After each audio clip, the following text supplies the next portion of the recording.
Hey listeners, I'm excited to tell you about today's sponsor, Music Masters Collective. They're a nonprofit that produces unique music events spanning genres, providing opportunities for fans and artists to meet and collaborate in an inspired and creative atmosphere. Their events give you the opportunity to learn from world-class musicians like Oteil Burbridge, Steve Earle, Rhett Miller, Todd Snyder, Bill Frisell, Julian Lage, and so many more. This August, we invite you to join Justin Furstenfeld of Blue October for a very special event called Write Your Own Song. This interactive songwriting and poetry camp runs from Tuesday, August 15th to Friday, August 18th at Full Moon Resort near Woodstock, New York. The setting is amazing. 100 acres of pure nature in the heart of the Catskill Mountains with a range of lodging from tent camping to luxury accommodations and gourmet catering. Justin will be performing shows each night and hosting interactive workshops during the day. Whether you're a seasoned musician or just passionate about the music, you'll have plenty of time to hang out, make new friends, and participate in open jam sessions. Join Justin, guest artists, and Music Masters Collective at this all-inclusive, immersive experience. Spots are extremely limited, so visit writeyourown.com/Osiris today to secure your spot. That's writeyourown.com/Osiris.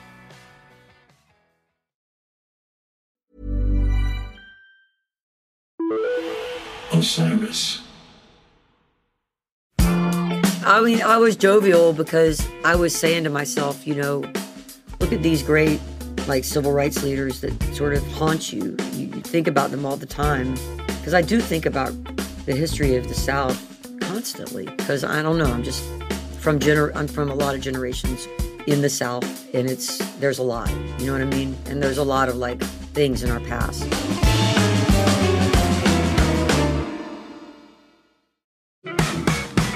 Hi, this is Maggie Rose. You're listening to Salute the Songbird on Osiris Media. Salute the Songbird is a platform for women in music to share their stories and let their voices be heard. And everyone has a seat at the table.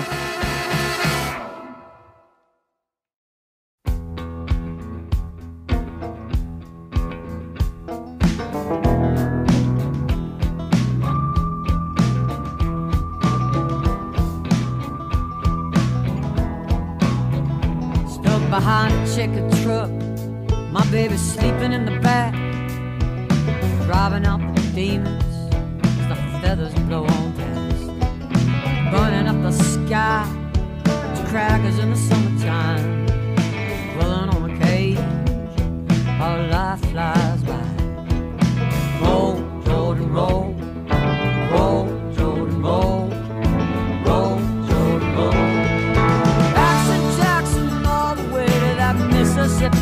Hello there, it's your host, Maggie Rose, and I'm so excited to be coming to you with a brand new episode of Salute the Songbird. It's so good to be back. I've been nice and busy. In fact, I'm coming to you from the back of my tour bus in Springfield, Missouri, where I'm opening up for Marcus King this evening.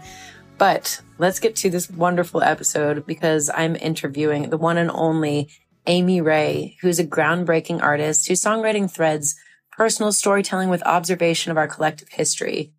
Her 10th solo album is called If It All Goes South, and it's a wonderful representation of her talent and the positivity she imbues, and it allows us a glimpse of the South and all of its beauty and imperfection through her lens. In my conversation with Amy, we talk about the making of the record and the dazzling lineup of guest musicians who appear, a lot of them women, including Brandi Carlile, Allison Russell, and Natalie Hemby, to name a few. You know, Amy is the co-founder of Indigo Girls, of course, so we also talk about the formation of the band, her relationship with Emily Saliers, the other half of Indigo Girls, and their commitment to giving back to their community. Amy tells me about important lessons she's learned from her mentors and how her perspective has shifted as she's gotten older. My conversation with Amy was incredibly inspiring and one that I think you'll find both useful and uplifting. It's so good to be back. Here's my conversation with Amy Ray.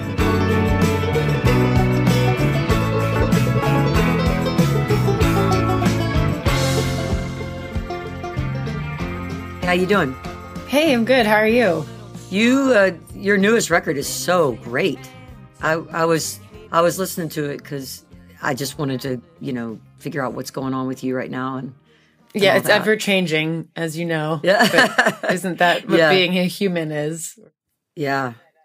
I mean, your career, you've been never afraid to evolve and change and explore different sides of yourself, and also kind of point the mirror at the world around you. And that's no exception with your latest album, If It All Goes South. It is so good and so rich. Oh, thanks. Jeez, thank you. That's huge coming from you. And so timely. I think, I have more questions that I want to get into later in a more specific way. But, I think most people listening are going to know about your career, the fact that you've been one half of the Indigo Girls. This is now your 4th decade of making music, and fantastic music at that. But If It All Goes South is your 10th studio release. You did it all to tape, which is very nerdy and cool of you. And it sounds so warm and awesome. And I kind of want to know what went into that. But what allows you to kind of separate what you do with Emily in the Indigo Girls and what you want to keep for your own solo projects? Because there is a pretty stark delineation, I think, between the two different efforts. Yeah, I mean, when I started doing solo stuff, it was like 2001, and I had an indie label called Damon Records, and I had been putting out other people's music. We had put out about 60 records, and most of them were veering towards punk, or, we did a couple hip hop records and jazz, but like punk rock side of things. So a lot of those folks I collaborated with. So the earlier stuff was pretty easy because it was like, more punk rock, and then I went into making more like country records. And I think it's just like who the collaborators are tends to influence. Like when I'm writing, I can kind of hear, like my band right now, my country band, I've been with them for about 9 years. So I can hear them, in my head when I'm writing. And before it was just like I wanted to write stuff that was more singular in its focus, I think. And sometimes Emily and I would talk about like new songs, and she wouldn't feel as, I don't know, down with some of the stuff I was writing that was more like strident, I guess, and more about gender and being queer and sort of gender politics and stuff. I mean, she's down with it now, of course. I think it was just the time period. She was like, I don't know if I can relate to that or whatever. And we're always really open with each other. And so it kind of made me start thinking about solo projects at the time, because I was like, well, maybe I just need like an outlet for this stuff. Because it was definitely like me struggling with my own internal sort of journey in all that, when I met some of the younger kind of punk musicians that were more in the world of gender dysphoria and queer politics and stuff. It was very different from my kind of feminism and sort of what would be like lesbian politics, Mm-hmm. So it was kind of a different force. And also I just really wanted to get back to like being in a van and fixing my own amp and, driving around, just the process is, I love the process of like touring and having a label, and, that side of things is fun to me. I'm kind of a closet manager, I think. Yeah. Like I would love to manage people's careers, so yeah. And besides, so now it's just when I'm writing, I can hear the difference.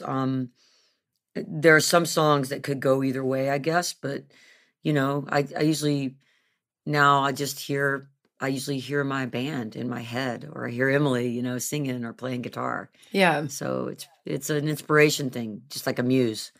And I imagine that you being able to have that outlet of your own solo material also allows for such a long, sustainable, collaborative relationship with Emily, because, we have multitudes within us, and I think we have to feed the desire to express those things. Yeah, I definitely, I mean, and Emily's made a great solo record a few years back, which did the same thing for her, I think, because she wanted to do something that was very pop and experimental, and which I love, but I think I don't write as well in that genre, although I want to, but she needed to be set free a little bit. So she did that too, and she wrote a book with her father, who is a theologian. Yeah, we both have like our things, and she tends to co-write like in Nashville, and I just never do that. Although I'd like to be good at that. I don't know if that's my wheelhouse, but like she's great at it. So we each have our little things, and it's like a good marriage, you just, Right. and everything that we do alone, it definitely adds to us as a duo. Cause like we bring in new information, or she'll meet musicians that I don't know and kind of bring them into the fold, and we'll have different people open for us that she's co-written with, or she'll turn me on. Like she introduced me to Natalie Hemby, who I ended up having sing on the record, and I didn't know her before. And years ago, she introduced me to her music, and I was like, oh, this person's so cool. So that happens. And then sometimes if there's something I'm doing solo, like a way of recording or like something technical, I'll bring it into the studio with us and be like, I tried this trick. Can we do that? Whatever. So it's good. It's just like a good marriage. It's lasted a long time because we're free and try not to get possessive and jealous of each other's, lives and careers and stuff. And we've never really, we've been friends since we were 10, but we never dated or had anything like that complicate things either, which I think has probably helped us a lot, to stay together. Yeah, I think people probably imagine, a successful band like the Indigo Girls having been together for so long that you guys are just constantly together. And from what I've heard in, various interviews from you, that's not the case. You have your own families, you live in different cities, you have a different group of friends, and that just makes you cast a wider net for what observations you both can be bringing back to the table when it is time to collaborate and have a collective thought in your music together. Yeah, totally. I mean, that's exactly it. You've got it, I mean, of course you understand because you're out there doing it. But yeah, you can burn out. And I do think that we prioritize our collaborative relationships because we know how important they are and how fleeting that kind of chemistry can be. But in order to be able to do this, as long as you've been doing it and want to continue doing it, I think we have to have boundaries on how much of our personal lives are being diluted by the effort of our creative lives. And they are very much intertwined, but I think there is a healthy balance that can be achieved. And I'm still working on that myself. And I know a lot of artists out there who just think everything is connected. But I think that just makes for richer art when you are able to be mindful and present in your actual life. Yeah, I was talking to a friend yesterday who lives in Nashville, and about like how I would imagine it's harder I love Nashville, but if you live there, it's like everything feels like it's part of the same tapestry in some way. And I'm like, God, how would you find that space where you go hiking with your kid and you don't think about all this other stuff? It seems like everything overlaps in a beautiful way too. Yeah. But like, how would you find that balance? I was thinking a lot about that because I have a lot of friends that live there, and I'm impressed, when they can just like, hey, I got to take a break and go home and fix dinner for my kid.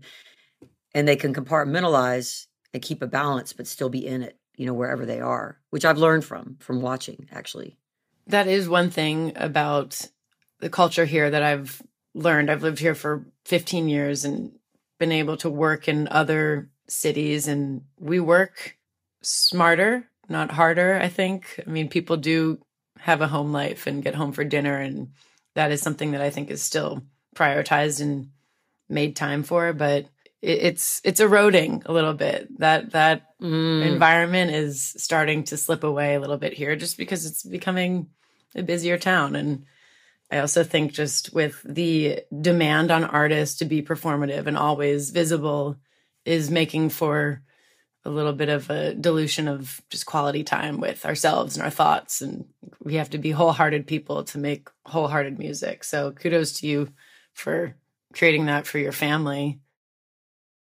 Being a mother in this industry as you are, I know it's something that you've always wanted to do, but how has that influenced your perspective in your writing, especially with this recent album? Because I feel like you really are taking a look at this ever-evolving world around us and calling it out for all of its flaws, yet you have joy in this music. It's a very complicated relationship with the South and with the current events of what's going on in the world.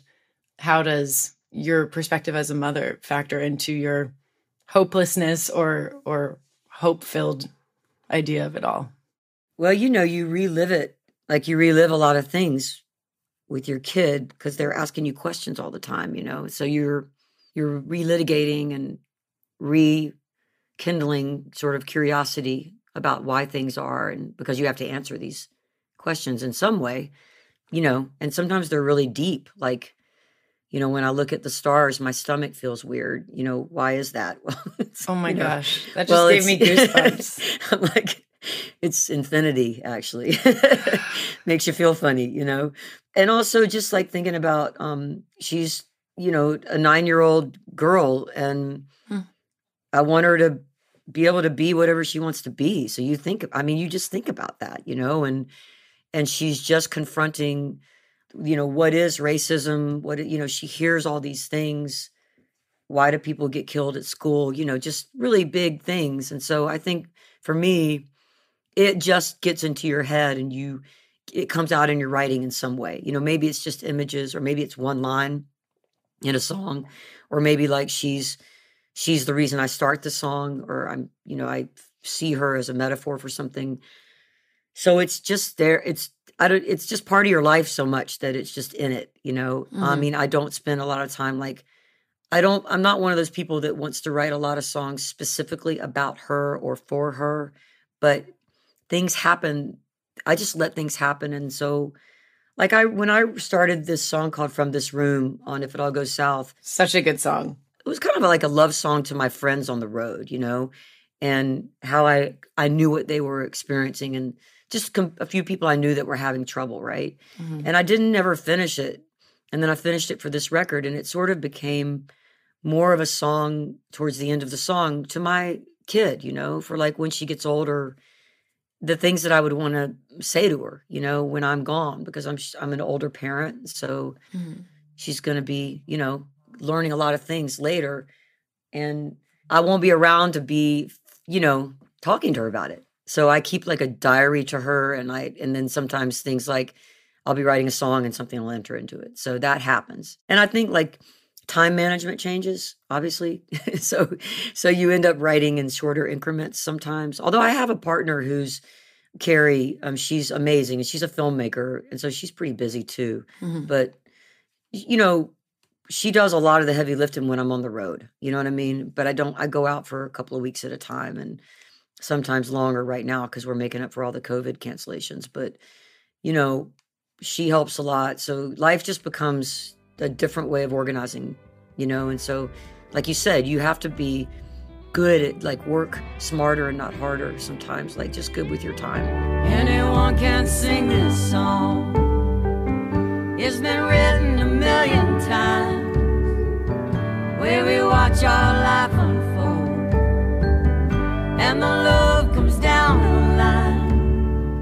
I want you to have this light, hold it up in the darkest night, while you are sleeping on that long, long road. I mean, I think that it's beautiful that you're leaving her songs and an instruction manual or just thoughts, but I think the mothering really began before she ever even arrived. I mean, you've been doing such wonderful work with your activism, with gun control, with Indigenous people, of course, with the LGBTQIA community, and not only just being visible as a member of that community, but also just provoking questions and constant growth and consideration of everyone involved in that community and all the iterations and the constant changing of like these absolute identity terms that we're all trying to stick on different people. It's a lot to navigate, but you do it with a lot of grace, and you were just awarded the Spirit of Americana Award at the last annual Americana Honors and Awards show for your work as a songwriter and an artist, but very much an emphasis on the activism that you and Emily have done. And Brandi Carlile, of all people, presented you with this award. I know what a role you played in her life as well. Was there a mission statement with you and Emily back in Atlanta when you started this whole thing? Or did it just happen organically? Because it just feels like you're so much on the same page with that work that you've done. Yeah, I mean, we were in like high school, so the mission was let's have fun. Yeah. I mean, honestly, A very evolved high schooler, I have to say. Yeah. Well, when we first started, it was just having fun, and we already had a sense of community because our parents, although my parents were more conservative than hers, and they were Republican the whole time I was growing up, and then I think they really moved more to the center, and now my mom's kind of on the left. My dad's passed away, but yeah, we thought, and her parents were very community minded. Her dad's a theologian, so we were very like steeped in like give back to your community, give back to your community. In my life, it was in the form of tithing, like money and time, right? Mm-hmm. And church, 5 days a week and stuff, and youth group and camp, Christian camp, and all that stuff. So I had a lot. But I took the good things from it, The bad things I'm still wrestling with, but the good things were really good. I had a lot of really good role models actually that were just all about like how to give back. So we both had that. And when we were on the scene in Atlanta, just sort of getting started in the bar scene, what we realized, because we saw people, with AIDS and HIV and a lot of homeless people in the areas that we played in. And we just started thinking about like, what can we do? And it was more like homeless projects and like Meals on Wheels and very community. And we realized you could get a bunch of musicians together, have a really good time and raise money for causes. And that was like, eureka for us. We were so young. Yeah. So it became just part of our thing, like part of what we are going to do is like do these shows where we get friends together and we raise money. And then it's just expanded, into like whatever. But we were doing environmental work and kind of with like Greenpeace and Sierra Club and more kind of straightforward stuff. And those groups, I have to say, have evolved a lot as far as indigenous issues and representation. And they're amazing now. But when we started, a lot of environmental work was very segregated to like white mainstream work or like people in the communities of color, that were not probably noticed as much, that we're doing a lot of really hard work. And we had heard Winona LaDuke speak. She's a Native activist. And that's when we kind of steered over into the indigenous environmental work. And it informed everything that we do because of the model of how they do activism. So any, gun safety sort of causes and legislation that we get involved with is always based on like a community-based model. Like Everytown and stuff like that. And and the queer work is the same. We try to work with small, sort of very community-based groups that are working on things like, racism in the queer communities or homelessness in queer communities, suicide with queer youth, things like that. So trans women being targeted a lot for, abuse and murder. And we just see everything as a community model. So, yeah, I mean, I think we had this mission as part of what we do, but it wasn't like, oh, we've got to carry this burden and be like, fundraisers. It was more like, this is really fun. And it's really inspiring, and still it energizes us, so it's like I think there's a lot of people that are scared of it because they think it's going to alienate people from your audience. And that's probably true too, as well. But it's worth it, because you gain so much from it and you're doing something with your life that is so much bigger than who you are. And it also teaches you a lot. I mean, I'm holding a mirror to myself. I mean, I'm part of the journey of growth. Like I'm always learning. Like I'm always tripping up too. I'm always having conversations with really important like mentors and especially like people of color that are doing so much great work. And I'll leave the conversation and be like, oh my God, I said the stupidest things. I have to like learn, I'll say things that are, I don't know, just like very white, like privileged things that I won't think about until later. I'll be like, oh, that's like, I should have checked myself about that or something. You know what I mean? So I'm still learning. I totally know what you mean. I mean, in this form, what we're doing right now is becoming increasingly terrifying for me because, words matter, but things are changing and evolving at a rate that, none of us can really get a grasp on. And if you think you have a grasp on it, you're probably even further behind than you should be. But I think if you dare to have the conversation and you're coming from a place of love and you're coming from a place of questioning and like even you saying this and being humble as you are, having been exposed to all the different communities and experiences that you have is the loving thing to do. I mean, just asking. Yeah. I want to touch on something that I've heard you say in a couple different interviews. In the process of making If It All Goes South, you refer to your own misogyny that you were trying to deal with and confront, having grown up in the South. And I'm sure there's a myriad number of things that also contribute to this misogyny you're talking about. But hearing you say that, as enlightened as you are, like just shows your willingness to explore. And like, what do you perceive that misogyny to be? Like, what is it? It's a little bit layered in with internalized homophobia, you know, because I think sexism and misogyny are oftentimes immersed in, like, they're married in some way. Mm-hmm. So I think what it is like when I'm looking at myself, my own gender, or I'm feeling myself, I'm trying to always struggle against, like, am I uncomfortable with the female part of me because I have a societal sort of misogyny inside that just, as you age as a woman, it's harder and harder, and you're taking in all that kind of negative stuff, but also you're throwing it at yourself because you see all these men around you aging so gracefully in some way, and in the music business especially. And so I'm like, what part of this is my own misogyny about just women, you know, because I've grown up thinking men are cooler and, you know, being more attracted to the male protagonist and listening to all male musicians. And then I think, like, when I look at our audience and you have that drive to say, like, hey, I wish we had, you know, more diversity in our audience, you know, do you mean not just race, but you're also talking about, you have a lot of women in your audience, and for some reason you feel not as validated because of that. And so everyone's trying to get more young people, more straight guys, more, you know, it's like we're always fighting for all these other things.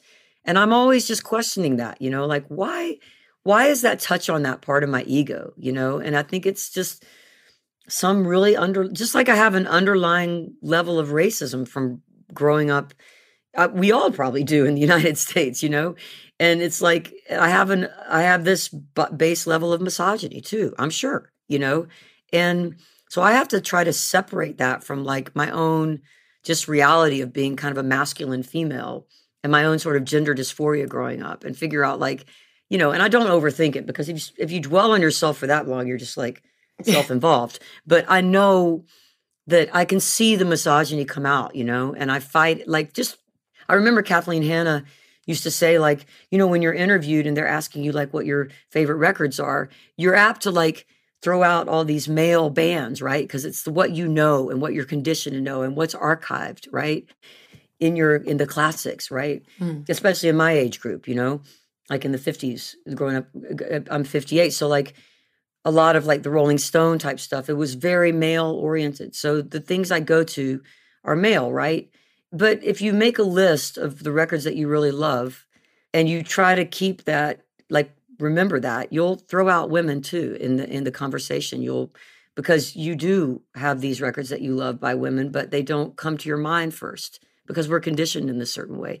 And Kathleen Hanna said she used to carry a list around for interviews because she said she would get sort of befuddled and not know what to say, and would just be like, Fugazi, you know, or whatever, you know, like, and who's great, but, like, also, like, so is Chrissie Hynde, you know, it's like, so is Patti Smith, like, say, you know, or Fanny, you know, one of the first female rock bands, like, remember those things. And she was like, and Dara Williams used to talk about this too, because we haven't archived women enough, you know, and we're starting to more, but we haven't enough, you know. So women bass players, women guitar players, drummers, you know, all these things, right? Women DJs, like, whatever. Like, so that's one thing that I think we can do as artists and as journalists and anybody putting the word out there, is to try to remember to archive, you know, and remind people of the really great women out there. Absolutely. That helps with misogyny.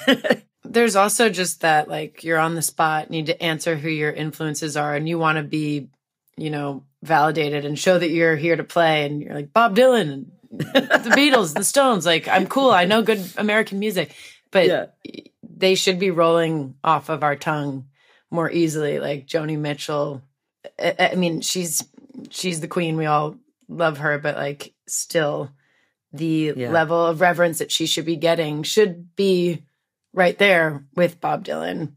And it's just the readiness of just those qualifiers of music that stood the test of time. At the top of the list, you're still needing to kind of take off these certain names just to kind of be considered. Yeah. In examining this misogyny that you talk about, that you're kind of directing toward yourself, doesn't that make you more empathic toward the person with opposing views? Because you realize like it's a little bit of programming that they're a victim of. Oh, sure. Yeah. I mean, definitely. I mean, it should give me empathy. I mean, I think there's times with... It's hard. I have like younger male friends sometimes that are still stuck in Bob Dylan land, and I love Bob Dylan, but like, he's not the end all and be all, Yeah, respect to Bob Dylan, but yeah, it's not a prerequisite. I definitely take them to task sometimes, and then I look at myself and I think, oh my God, I'm just as guilty, so it should give me empathy. I try to conjure that up, but sometimes I just get, waylaid by like the white male tendency to still be bowing to the same heroes. And I love the men in my life that are like, when you ask them who they love, it's like, Ricky Lee Jones, it's like, yeah, great. Like you could, like, some people are just scared to say it. I mean, honestly, I used to meet all these guys when we were coming up that would be like, I'm a closet Indigo Girl fan. And I'm like, why are you in the closet? Like, what's up? And he'd be like, he's like, well, my wife really loves you guys, but I really love y'all too. And, sometimes I just feel like it's all women at the shows. And I'm just like, oh my God, it's like we are so far from where we need to be, Absolutely. But we've made progress, because there's a new generation of men that are amazing, and have and a lot of women that are, I think, just more able to be freely claim feminism in a way that there was a gap of time when people were really afraid to. Mm-hmm. I mean, even someone like, I remember Chrissy Hine telling me like, I don't really call myself a feminist. And I was like, why? But she had her reasons, and they're good reasons, and because you're just hit over the head all the time if you do. But it's also like sad. Like, can't we call ourselves that? Isn't it okay? Yes. But I guess, for some people it wasn't. But now there's like a lot of people coming up, I think, that younger people that I know, they're in their 20s and they're radical. It's awesome. I wish they would vote, but that's a whole other thing, But I mean, you have so many women involved on this record, and you've helped so many phenomenal female artists kind of rise up to be able to have a career in music. I mean, you featured Brandi Carlile on this record, Allison Russell, Natalie Hemby, who I love. I'm With Her is playing all over this. Of course, there are members of your own band that are female. And Alison Brown, who started Compass Records. Like, what a badass. Yeah, what a badass. Yeah.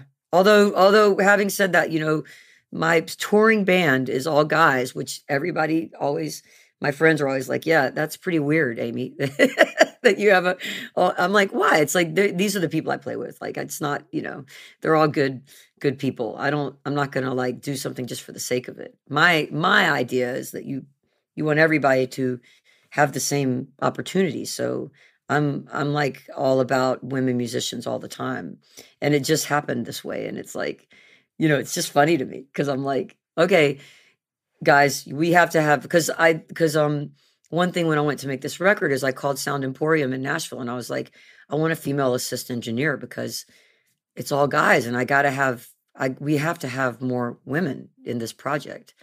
And we got one. And, and one of the guys in my band was like, not in my band, but one of my producers was like a friend. He was like, why do you have to have that? And I'm like, oh my God, come on. It's like, why do I have to explain this to you? You're like my best friend. Like, well, also it shouldn't be to the detriment of your music. It shouldn't be a shtick either. Right. I mean, like, we don't want to ghettoize each other by saying, oh, by default, you're going to be a part of this because you're a woman. That hopefully we get to a point where this isn't something that people are scrutinizing at all. And it's just something you're able to do. Yeah. And there are enough great women musicians that would never be the case. I mean, Alison Brown, she's like a prime example. I mean, and Sarah Jarosz. Yeah. It's insane how good people Sarah are. Watkins. Damn. Sarah Watkins, I know. And I don't know Effie O'Donovan. Is that how you say her name? It's Aoife O'Donovan. Aoife. So she's a youngish singer-songwriter who's just kind of in this community of people that are a lot of bluegrassers too. She is an amazing songwriter and singer. And I discovered her by listening to I'm With Her, because it's like the power trio of Sarah Watkins and Aoife and Sarah Jarosz. And then I really got into her music too. So she's younger, up and comer. And it's just, her command is pretty incredible. Like when you see her, it's just her voice, her pitch, her melodies, her guitar playing. It's all just kind of in this state of fragileness that's just beautiful, See, yet another musician that you're exposing me and many others to, and what a gift. It's what you do. We help. I'm a fan. I'm a fan of music. So, I spend a lot of time listening. Sadness is defeat, that aching in your heart surely bears repeating, but it takes all day to gather up the strength to sing this song. I get lost, sad and lonely, so I count the stars above me, and I sing when I should be sleeping, 'cause as when the world hears my weeping. I also have to say, in defense of, not that you need it, of having an all-male touring band, it's an incontrovertible fact that it's harder, that climate is harder for women to do for a long period of time, being out on the road, because the traditional duties of the family are still falling to women. I mean, we can't pretend that's not the case. So anyone who wants to be critical of the fact that it's easier for you to accumulate an all-male band who's willing to go hit the road with you, and hit the road with anyone in a van, in a touring bus, whatever, be away from their families. That's how it is. And if anyone wants to help change that, then great. But that's not something that you alone are going to be able to change. That reality is probably here to stay for a long time, unless the culture changes out on the road and just in the industry in general. Yeah, it's a great observation. Really great. True. I mean, I have one female player in my band. She's a keyboard player. She's been with me for almost 6 years now. But she's a rarity, and having that camaraderie on the road is so important to me. But it's hard to source musicians who are going to be able to have the luxury to be out on the road and have also the things that they want out of their experience in womanhood, being a mother. Like, it's hard for me to figure that shit out. I don't know when I'm going to be able to do it. That's a really great observation, and I should reflect on that, because you're right. I mean, and when I think about the guys in my band, one just had a baby. He's like one of my best friends, and he's staying home. We're not going to go out until February, but like, he can still go out. Do you know what I mean? Like, when I said, hey, we can just not tour for a long time and just wait till you've had your time.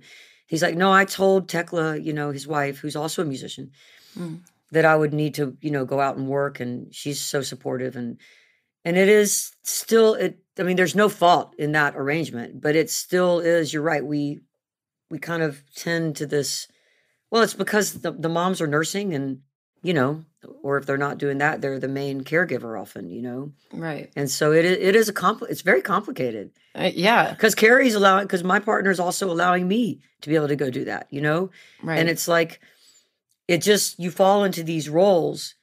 And then as a woman, you are really struggling of how to have career and mother. And then when your parents are getting older too, helping take care of them. Because there is this, yeah, it's in society still. Yeah. And I don't know how to bust it all up, but we have to. Yeah. Like if these are the best musicians that you should be playing with, you should be honoring your music and the ones that are available to play with you. Hopefully things will become easier to where we can really, quote unquote, have it all. But there's guilt in that too. So anyway, I digress. Hey guys, it's Maggie.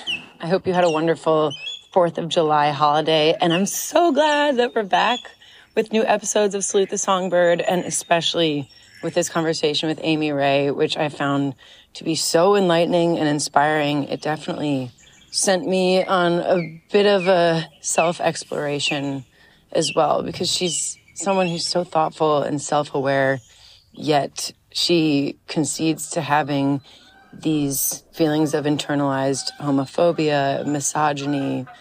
She's wondering why she has a desire to have more men in her audience and younger people when she has such a loyal fan base that is comprised mostly of women. That's a great thing. Why wouldn't it seem like a great thing? But she's being honest with herself, and she's addressing that these feelings are there and attributing these feelings to her ego. But the irony of that to me is anyone who's willing to do this and explore how they can overcome or identify why those feelings are there is experiencing a bit of ego death, which I think is a wonderful thing to be able to attempt. So I love her acceptance of herself, and it also gives her a path to overcome and grow and just continue becoming a better version of herself, which Amy Ray has done throughout her career. She just keeps evolving and keeps becoming more and more enlightened, and it's so inspiring to see. And also, I love how this practice is her not letting herself off the hook for any of these feelings, but understanding that these are circumstances that she could not avoid. This is programming, and we all have a little bit of that. It doesn't make us bad people. It's just how we deal with that programming. She talks about how growing up in the South also affected her. And there's all these things that are out of our control. But if we want to overcome and do good, she's an example that we can. She's amazing. Let's get back to our conversation. I wanted to touch on someone whom you mentioned, who I was not familiar with before, a Native American activist, among other things, named Winona LaDuke, who helped you in your examination of gender dysphoria and even the process of getting older. Can you speak to that? Well, it's Winona, and it's her sisters. The Indigenous Women's Network was this group, and they still exist, but a few of the founding mothers passed away, and they were my elders. And Winona's the sort of the person I spend the most time with, probably, and Cynthia Perez, another leader from that community. And I don't know, it's the way it's in Native communities, there's an intergenerational quality to things that is just so different from in white communities. And activism is intergenerational too. So we're on a tour bus, and Winona's on, and then her kids, and then maybe there's somebody else that has to ride with us for one of the drives who's like an elder who's in, her 80s or whatever. And there's this beauty that's happening where everyone's humanity is honored equally, right? So there's not this feeling of like, especially older women, there's not this feeling of like, they don't have the same humanity anymore.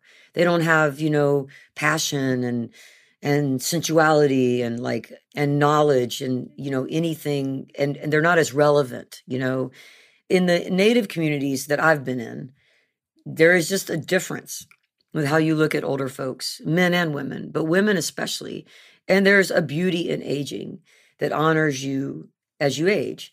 And, having Winona in my life has really helped me understand how to just be okay with it, you know, and honor it. And also a lot of the women in that Indigenous Women's Network a lot of them are they're very different from each other. You know, there's some that are, you know, two-spirited. There's some that are more masculine. There's some that are super femme. It's like all walks of life kind of in this one group that's doing all this great work together. And they're constantly honoring each other. I don't know. It's just freeing for me, you know, because I'm seeing it in the Native community, you know, and I can see it in my own community in certain pockets, you know. But like the Michigan Women's Fest was really great about that because there were so many elders there. And so you would really understand the importance of looking at aging as this thing of beauty, right? And I struggle with that mainly because I just don't want to die, you know, because I love life, you know. I mean, you know, so that's I don't want you to either. No one, I mean, I don't know anybody that you know, it's like mortality is just a hard thing for us, right? Yeah. For humans. So I think it's all wrapped up in that. But anyway, yeah, Winona has been a true friend and mentor and just does her stuff. Nothing stops her. Like she's out riding horses on the pipeline to protest it. She's getting arrested. She's on the front lines. There's like, you know, a whole bunch of like Native women that are all in their 70s and 80s sitting in little lawn chairs across a highway to block an oil tanker thing. It's just, I don't know. Seeing that is like, okay. Yeah. Like what am I complaining about? Like just do it, right? Just do it. Just do the things you want to do. Don't think about your age, right? So it's a breath of fresh air to be around that, honestly. Well, yet another figure that you've introduced me to. I can't wait to study her up and learn more about her. I want to talk about this incredible album, If It All Goes South. First of all, great title. The double entendre is fantastic. Why did you want to do it to tape? I've always done as much to tape with the solo stuff as I can, and the country stuff. The first record I did was in 2014 or 2012. I can't remember. Anyway, it was the first country record was called Goodnight Tender. And I just had this thing where I was like, if it's country, I want to record to tape. I want to try to do as much of it live as possible. But for that one and the next one, Holler, we recorded to tape, but we transferred it to Pro Tools at a super high resolution to try to capture everything. And it was just a function of like what we had the money to do as far as mixing, you know, because mixing from Pro Tools is a lot easier, to be honest. You didn't want to get the razor blades out and yeah, exactly. But this time, the engineer Bobby Tees, who also does all Tedeschi Trucks stuff, he worked on the last record, but he was like, I want to mix this, and we can mix, you know, to tape, from tape to tape. And I was like, okay. Let's try it, you know? And he's like, but it means like no tuning vocals. These are all your limits. And I was like, I love those. Perfect. You sound like a human. Yeah. Yeah. Sounds great. Of course, when you're in there listening to an out of tune note, you're like, oh, I wish I could pitch that, you know? But you have to punch it in. I mean, I punched in things.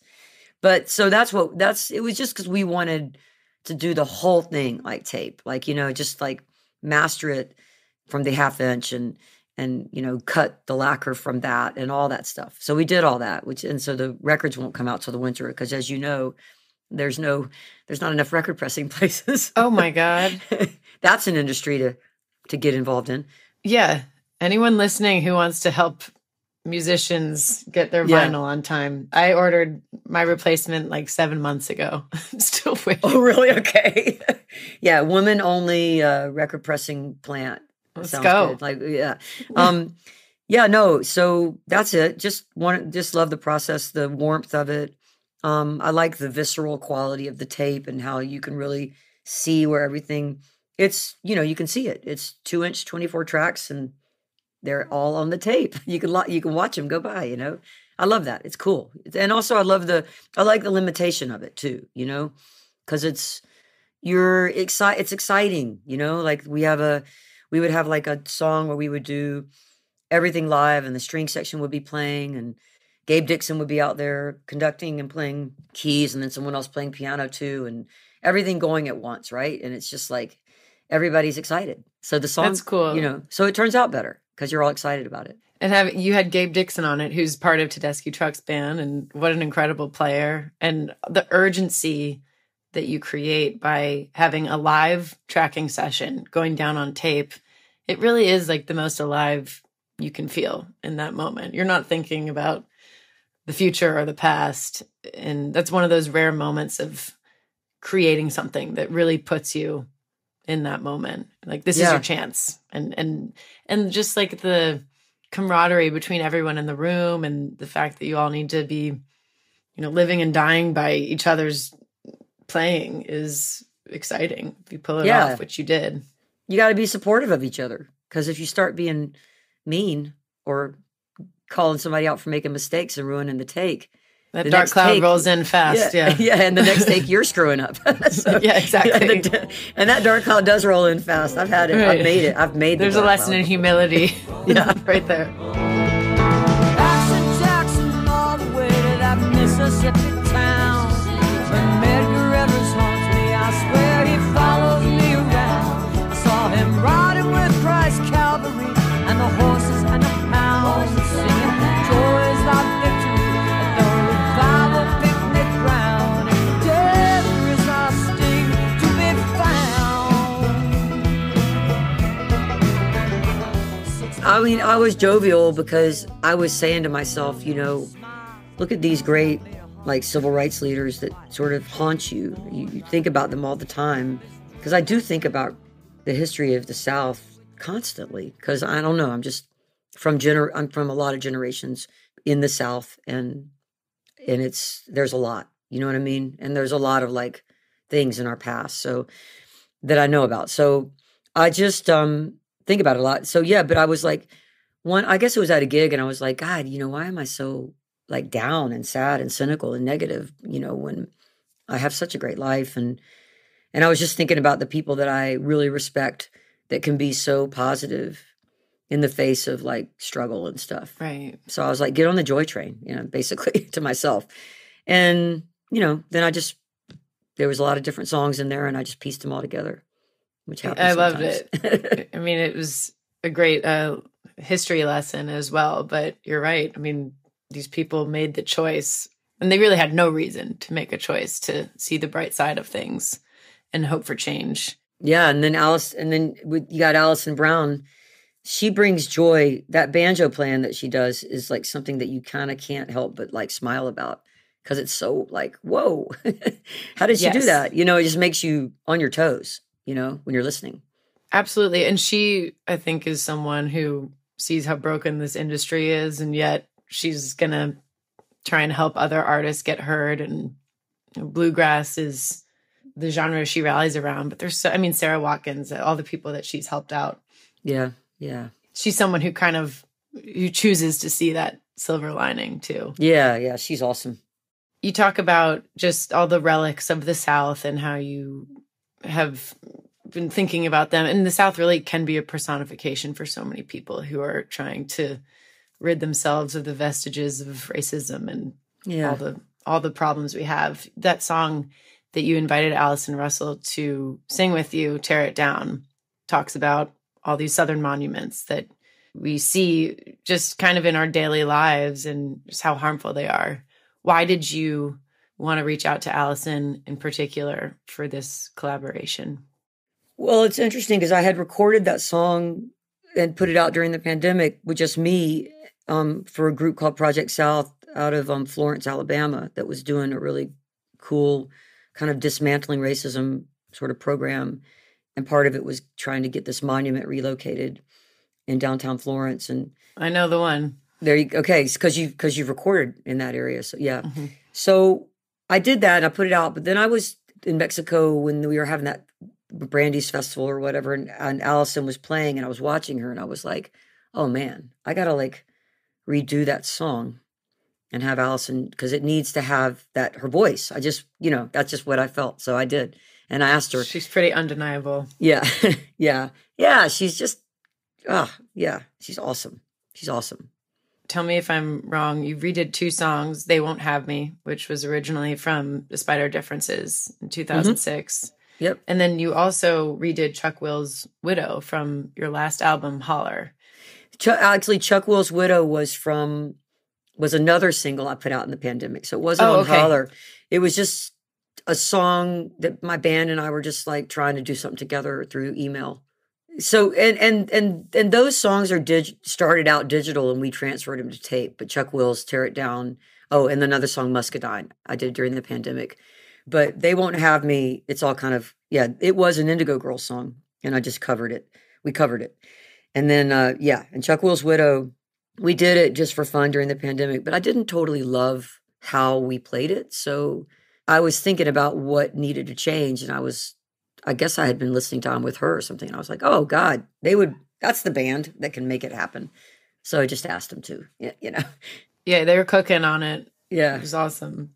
They Won't Have Me, for obvious reasons, really felt like a great song to revisit during this time of social justice awareness. And like, what were any sonic elements that you wanted to apply to the reimagining of it?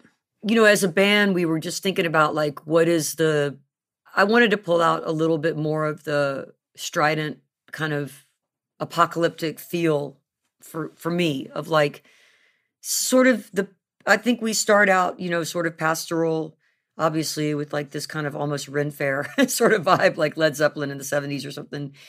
Yeah. And then I just wanted it to explode because that's how I feel, Mm-hmm.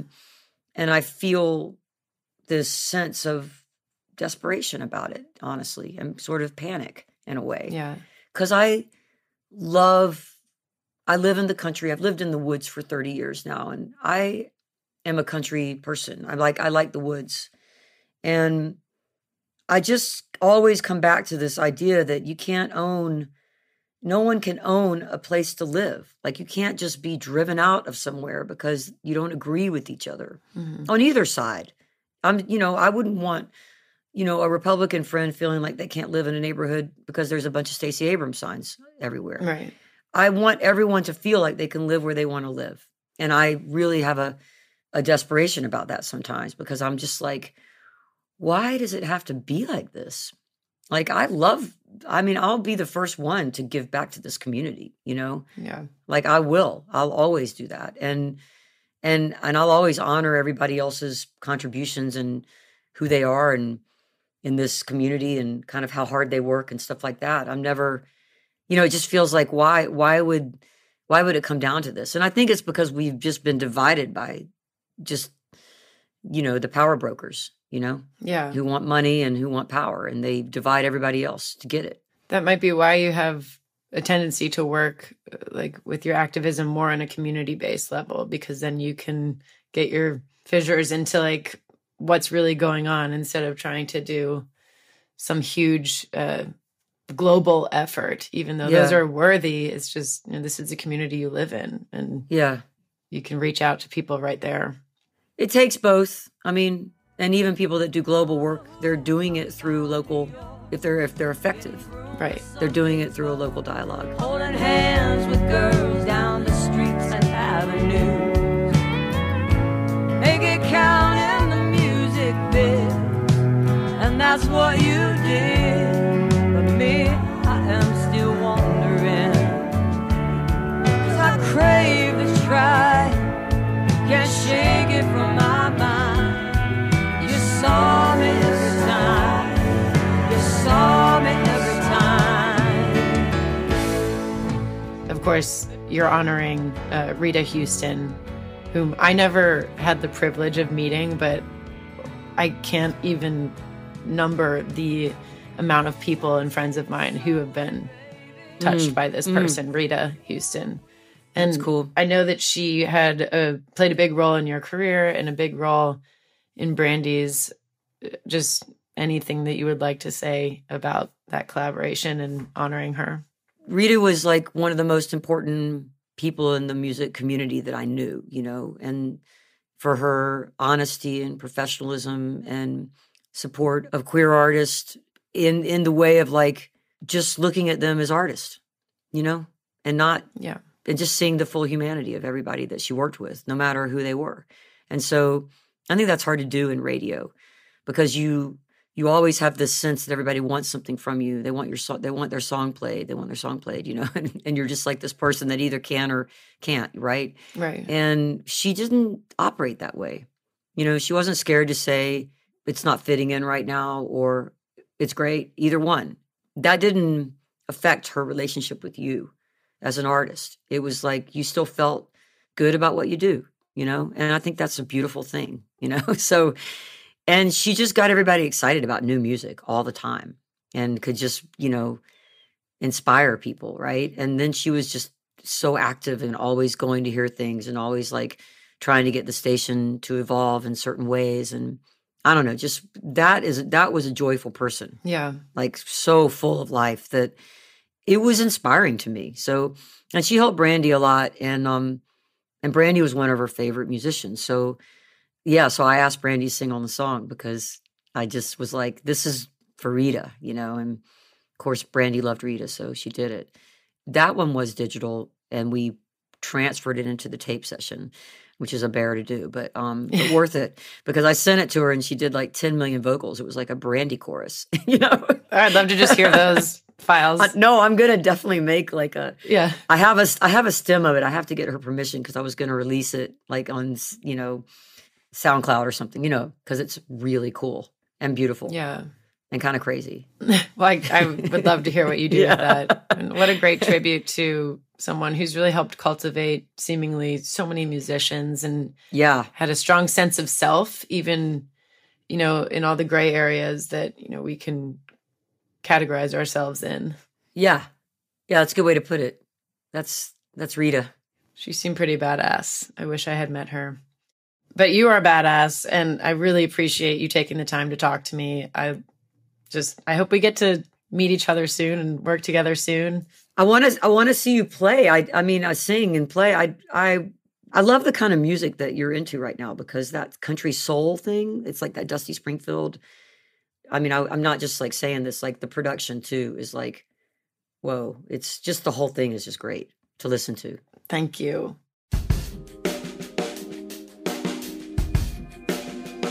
Well, that's a wrap. I hope you enjoyed my conversation with the incredible Amy Ray. I certainly did.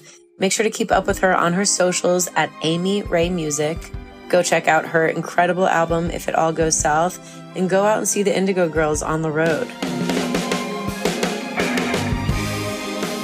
Salute the Songbird is hosted by Maggie Rose. That's me. Produced by Austin Marshall, Maggie Rose, and Kirsten Cluthy, with production assistance from Kip Baggett. Distributed in partnership with Osiris Media. Edited by Tom Maxwell. Music by Maggie Rose. Graphics by Mark Dowd. You can listen to past episodes on Spotify, Apple, Amazon, or wherever you get your podcasts. And we'd love to know what you think. Please rate and review us wherever you listen to the show. Follow us on our socials at I Am Maggie Rose. Get updates and tour news at maggierosemusic.com. To close out this episode, I'm going to leave you from If It All Goes South with Tear It Down by Amy Ray featuring Allison Russell. Take care. Thanks for listening.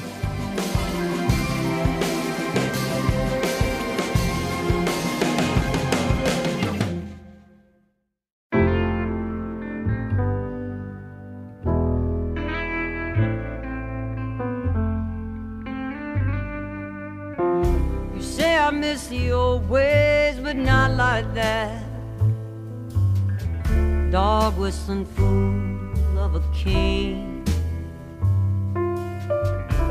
Don't you know that old Dixieland is more than dirt roads and simple ways?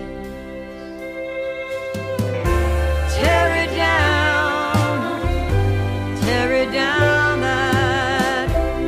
Ragged cross of race.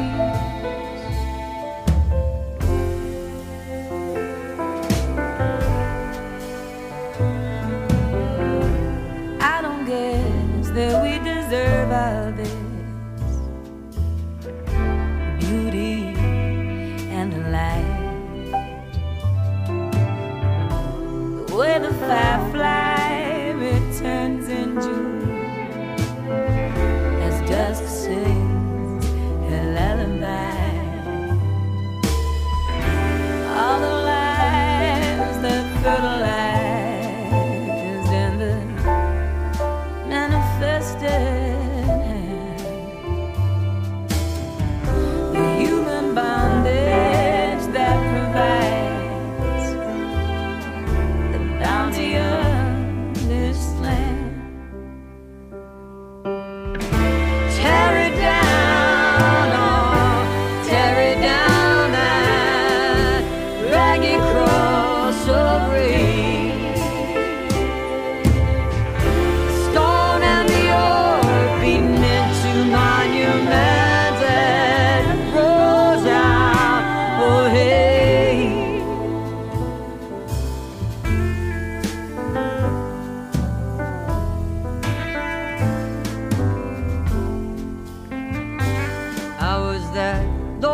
a kid in old cinema,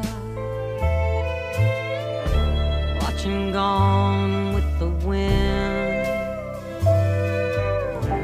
Tradition runs the core of me, and the song aside, whistling Dixie again. Oh, that tune lived and breathed in me, and it wants to live again. We must fight with all our might to kill that racist end. Tear it down, oh, tear it down, that ragged cross of race. The stone and the ore beaten into monuments that rose out of hate. The epitaph I long to read is, "Here lies slavery."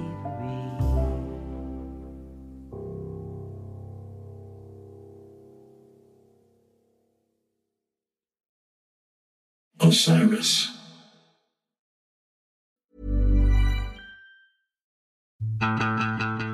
Hey listeners, I'm excited to tell you about today's sponsor, Music Masters Collective. They're a nonprofit that produces unique music events spanning genres, providing opportunities for fans and artists to meet and collaborate in an inspired and creative atmosphere. Their events give you the opportunity to learn from world-class musicians like Oteil Burbridge, Steve Earle, Rhett Miller, Todd Snyder, Bill Frisell, Julian Lage, and so many more. This August, we invite you to join Justin Furstenfeld of Blue October for a very special event called Write Your Own Song. This interactive songwriting and poetry camp runs from Tuesday, August 15th to Friday, August 18th at Full Moon Resort near Woodstock, New York. The setting is amazing. 100 acres of pure nature in the heart of the Catskill Mountains with a range of lodging from tent camping to luxury accommodations and gourmet catering. Justin will be performing shows each night and hosting interactive workshops during the day. Whether you're a seasoned musician or just passionate about the music, you'll have plenty of time to hang out, make new friends, and participate in open jam sessions. Join Justin, guest artists, and Music Masters Collective at this all-inclusive, immersive experience. Spots are extremely limited, so visit writeyourown.com/Osiris today to secure your spot. That's writeyourown.com/Osiris.